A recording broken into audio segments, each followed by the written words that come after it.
वालेकुम। उम्मीद है आप सब खैरियत से होंगे। आज हमारा जो टॉपिक है वो फिज़िक्स के साथ साथ थोड़ा सा जनरल लाइफ से भी रिलेटेड है। आज हम पढ़ रहे हैं graphical analysis.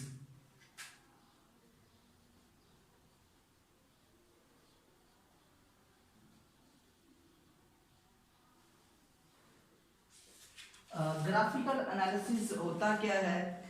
It's very simple. अगर हम किसी चीज़ को तस्वीर बना के और उसको देख रहे हैं, उसको एनालाइज कर रहे हैं, उसमें कौन कौन सी चीज़ें आपको बताई गई हैं, it's simply a graphical analysis. हम ग्राफिकल एनालिसिस को स्टार्ट करने से पहले देख लेते हैं कि ग्राफ होता क्या है। अगर हम ग्राफ की बात करते हैं, graph it is a pictorial representation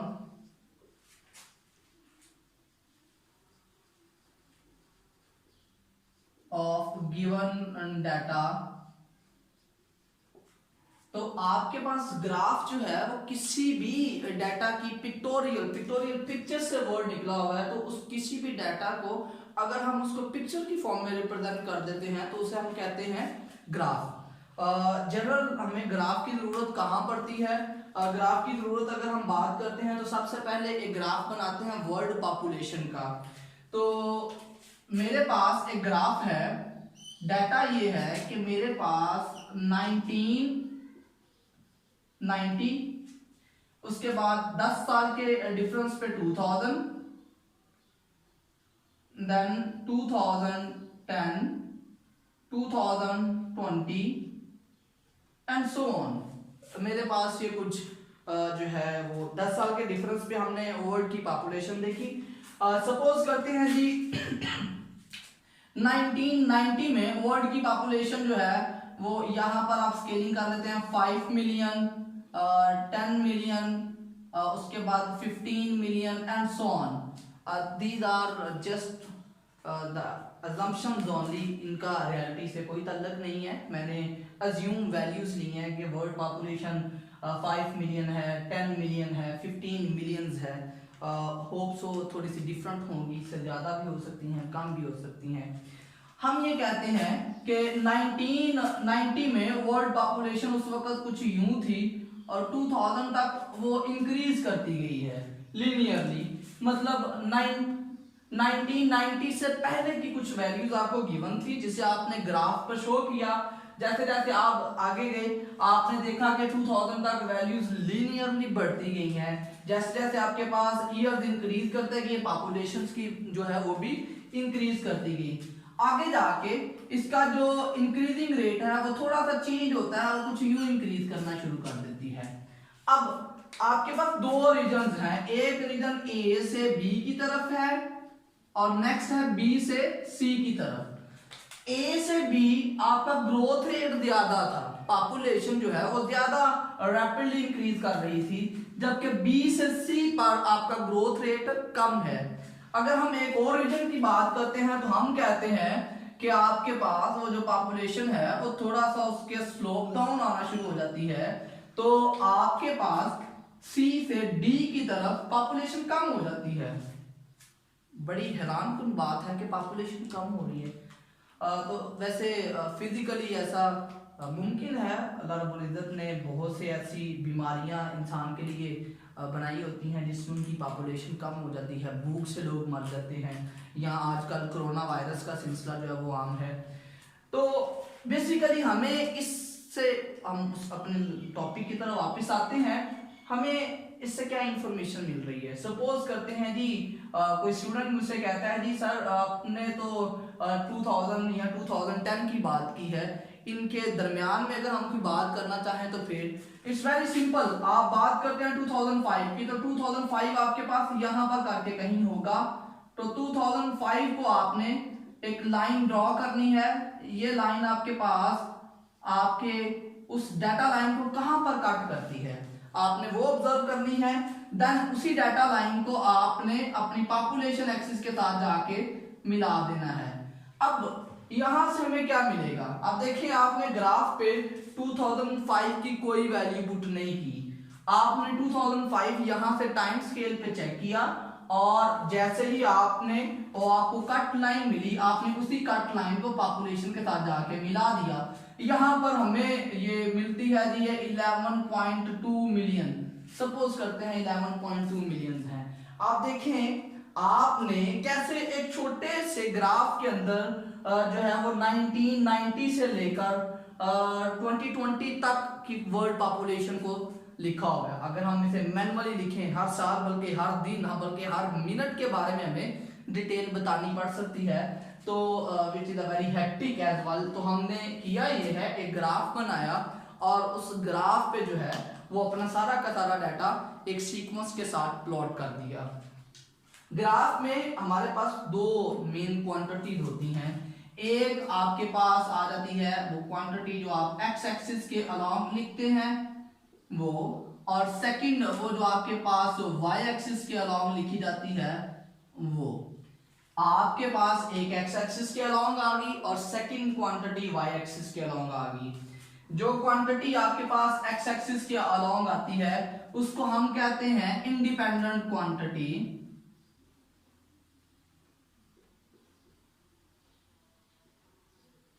और जो क्वांटिटी आपकी वाई एक्सिस के अलोंग होती है उसे हम कहते हैं डिपेंडेंट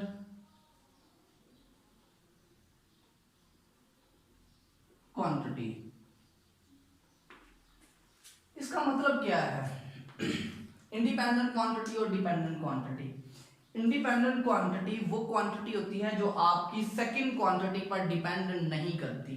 टाइम, यहां पर आपने टाइम रखा हुआ है, ईयर्स रखे हुए हैं, अब टाइम आपकी सेकंड क्वांटिटी पर डिपेंड नहीं कर रहा। लेकिन अगर हम बात करते हैं वाई एक्सिस पर, तो वहां पर हमने डिपेंडेंट क्वांटिटी रखी हुई है। अब जो पॉपुलेशन है वो टाइम पे डिपेंड करती है, टाइम इंक्रीज करेगा तो पॉपुलेशन इंक्रीज करेगी, अदरवाइज आपकी पॉपुलेशन इंक्रीज नहीं करती। तो ये एक बड़ा सिंपल था, मैंने आपको डेली लाइफ में उसकी एक एप्लीकेशन बता दी है। अब हम चलते हैं, हमें फिजिक्स में इन ग्राफ की क्या जरूरत पड़ जाती है। फिजिक्स में हमें जो बातें समझ आती हैं वो ये है कि हम ग्राफ प्लॉट कर सकते हैं जी स्पीड और टाइम का, हम ग्राफ प्लॉट कर सकते हैं जी डिस्टेंस और टाइम का।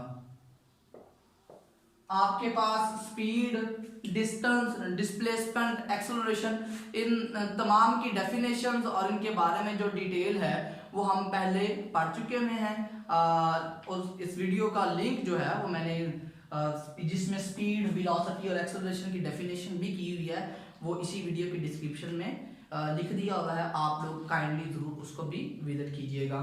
तो अब हम बात करते हैं, सबसे पहले हम बात करेंगे डिस्टेंस टाइम ग्राफ की।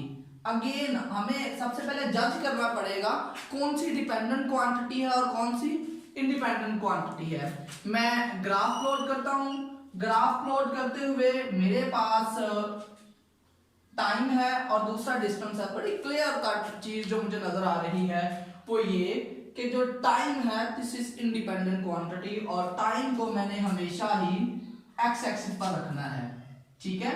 और सेकंड मेरे पास आ जाता है जी डिस्टेंस। दो ही तो क्वांटिटीज हैं, एक क्वांटिटी अगर टाइम है उसे मैंने एक्स एक्सिस पे लिखा हुआ है, तो सेकंड क्वांटिटी मेरे पास डिस्टेंस है। आप डिस्टेंस को एस से रिप्रेजेंट करते हैं, नॉर्मली डी से भी लिख लेते हैं लोग, लेकिन लोअर ग्रेड्स पर 9th 10th तक हम कहते हैं जी डिस्टेंस को एस से रिप्रेजेंट करेंगे और डिस्प्लेसमेंट को डी से रिप्रेजेंट करेंगे। ओके जी, अब हमने ग्राफ बना लिया। अब इस ग्राफ से हम कौन कौन सी इंफॉर्मेशन ले सकते हैं अब हम वो बात करेंगे। हम बात करते हैं कि एक बॉडी रेस्ट पर थी और रेस्ट पर जब थी तो इसका मतलब उसने जीरो डिस्टेंस ट्रेवल किया, जीरो डिस्टेंस ट्रेवल किया।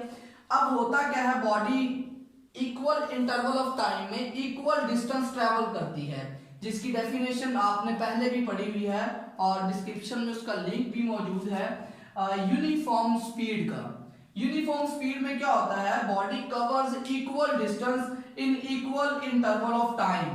तो अगर हम बात करते हैं जी 2, 4, 6, 8, and these are all in meters, हम मीटर्स लिख लेते हैं, distance is in meter, time is in seconds, आपने सिस्टम इंटरनेशनल ऑफ यूनिट्स की बात की है।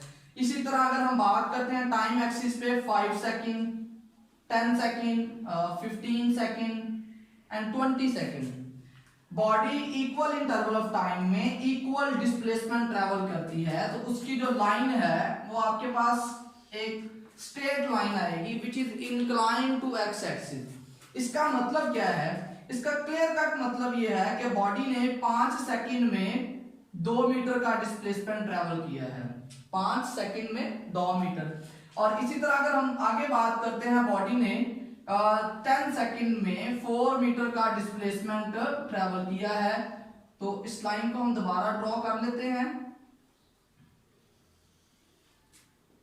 इसी तरह अगर हम आगे बात करते हैं, बॉडी ने 15 सेकंड में 6 मीटर का डिस्टेंस ट्रेवल किया है एंड सो ऑन। आप देखें इक्वल इंटरवल ऑफ टाइम्स में इक्वल डिस्टेंस, पहले 5 सेकंड में 2 मीटर, अगले 5 सेकंड में फिर से 2 मीटर, उससे अगले 5 सेकंड में फिर से 2 मीटर।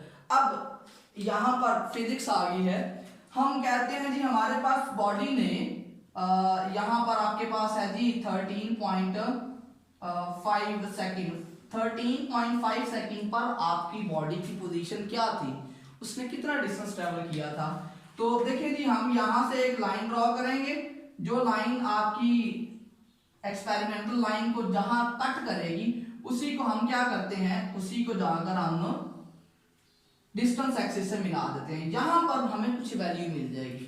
अब ये वो वैल्यू है जो कि 13.5 के कॉरेस्पॉन्डेंस होगी।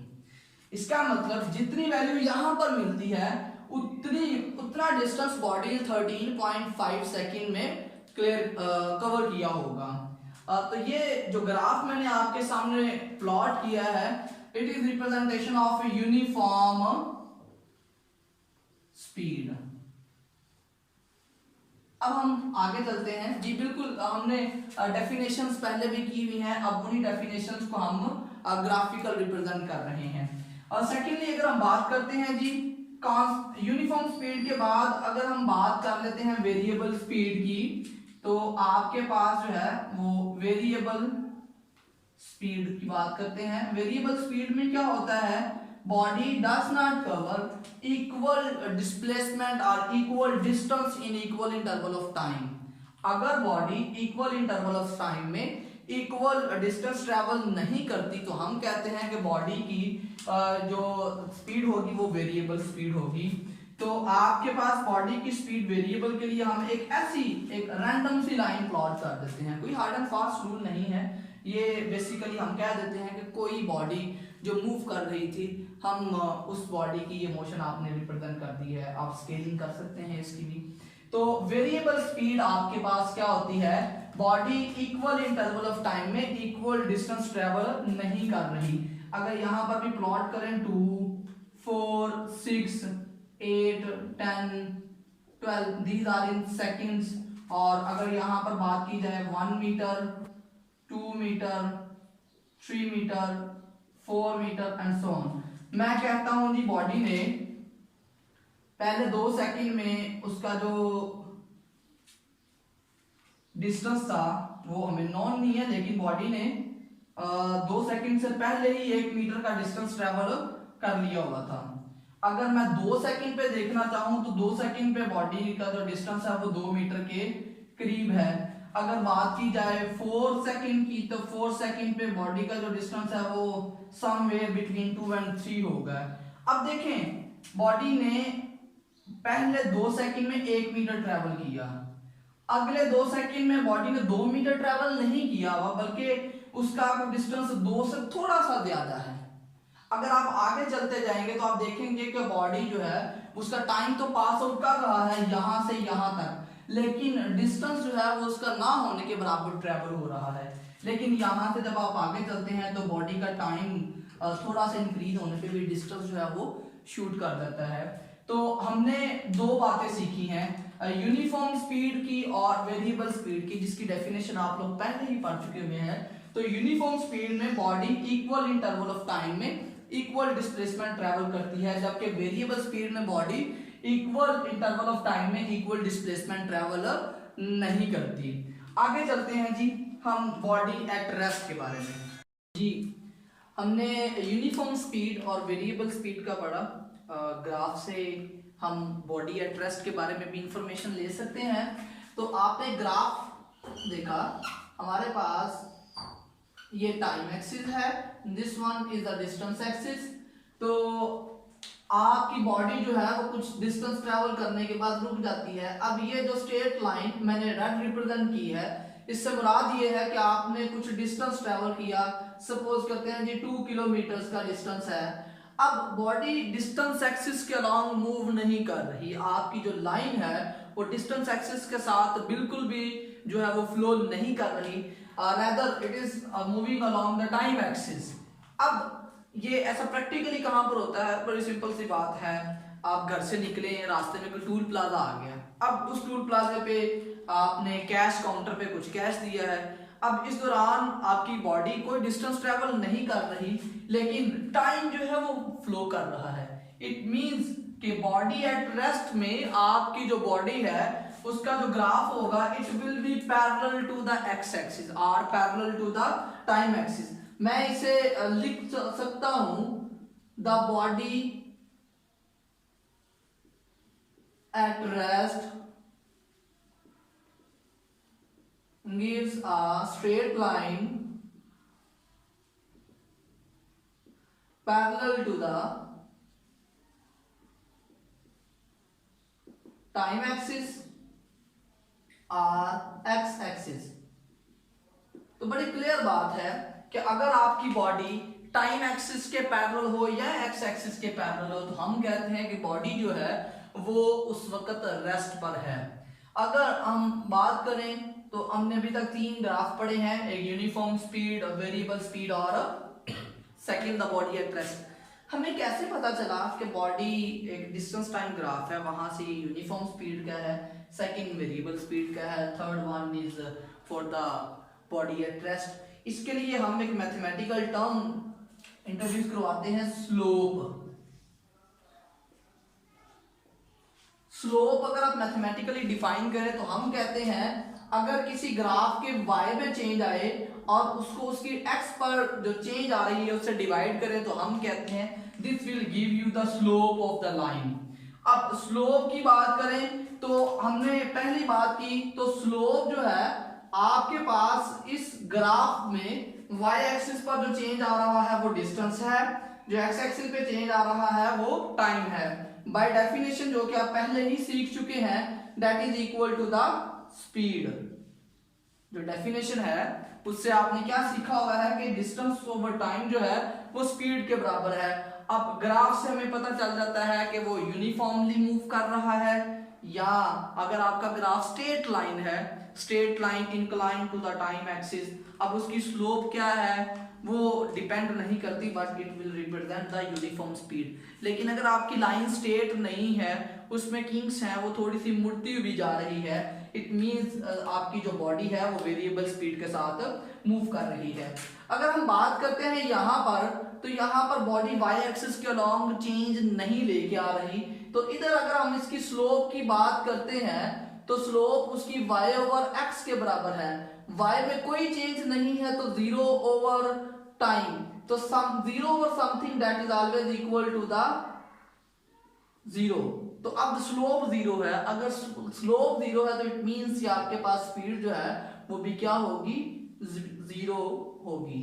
तो जी स्टूडेंट, इस ग्राफ में हमने जो सीखा है वो डिस्टेंस टाइम ग्राफ है। इंशाल्लाह हमारी नेक्स्ट वीडियो में स्पीड टाइम ग्राफ होगा और उसके डिफरेंट केसेस हम पढ़ेंगे और उसे आप कहाँ कहाँ पर यूज़ कर सकते हैं हम वो देखेंगे।